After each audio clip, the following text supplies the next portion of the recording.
Hello students, welcome to Bright Academy channel. நான் உங்கள் பிரகாஷ். ரொம்பவே பயங்கரமான ஒரு அதிரடியான அறிவிப்பை நம்ம முதலமைச்சர் அக்டோபர் 31 நெக்ஸ்ட் லாக்டவுனுக்குரிய விஷயங்களை பற்றி சொல்கிறதுல சொல்லியிருக்காங்க. நவம்பர் 16 பள்ளி கல்லூரிகள் திறப்பதற்கான அனுமதியை வழங்கிட்டாங்க. யாருக்குன்னு பார்த்தீங்கன்னா ஸ்பெஷலாக 9th 10th 11th 12th மாணவர்களுக்கு பள்ளிகள் திறக்கலாம். அதுக்கடுத்து அதில் எப்படி ரூல்ஸ் இருக்குது, விருப்பம் உள்ள மாணவர்களா விருப்பம் இல்லாத மாணவர்களா, அந்த மாதிரி எந்த ஸ்பெசிஃபிகேஷனும் இல்லை. அதை பற்றின டீட்டெயில்ஸ் அடுத்து வரும்னு நினைக்கிறேன். ஸோ இப்போதைக்கு ஸ்கூல் ஓப்பன் அப்படிங்கிறது கன்ஃபார்மாக மிகப்பெரிய பிக் பிரேக்கிங் நியூஸ் நம்மளுக்கு இன்றைக்கி சாயங்காலம் நடந்து கடந்த 3 நாட்கள் ஆலோசனை நடத்தினா ரொம்ப முக்கியமான விஷயம் என்ன அப்படின்னா, நம்ம சேனலில் ஃபேக் நியூஸ் வரும்னு சொல்லிட்டு இருந்த எல்லாத்துக்கும் ஒரு பயங்கரமான நெத்தியடி. 4 நாள் முன்னாடி நான் ஒரு வீடியோ போட்டிருந்தேன், தீபாவளிக்கு பிறகு பள்ளிகள் திறக்கப்படும் அப்படின்னு.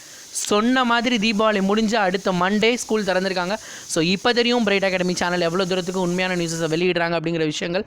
ஸோ உடனே இந்த நியூஸ் அவங்க ஃப்ரெண்ட்ஸ் எல்லாருக்கும் ஷேர் பண்ணுங்கள். ரொம்ப முக்கியமான விஷயம். ஸ்கூல்ஸ் அண்ட் காலேஜஸ் எல்லாமே நவம்பர் 16 ஓப்பன் பண்ண போகிறாங்க. ஸோ இது நிறைய பேருக்கு வருத்தமான விஷயமா இருக்கலாம், சந்தோஷமான விஷயமா இருக்கலாம். எல்லாரும் ஸ்கூல் அண்ட் காலேஜஸ் போகிறதுக்கு ரெடி ஆகிக்கோங்க. நோட்ஸ் எல்லாம் நிறைய பேர் எழுதாமல் இருப்பீங்க, எல்லாத்தையும் எழுதி வச்சுக்கோங்க. ஸ்கூல் போகிறதுக்கான ரெடி ஆகிக்கோங்க. ஸோ குறிப்பாக 9th 10th 11th 12th students ready ஆகிக்கோங்க. ஓகேவா? Thank you students.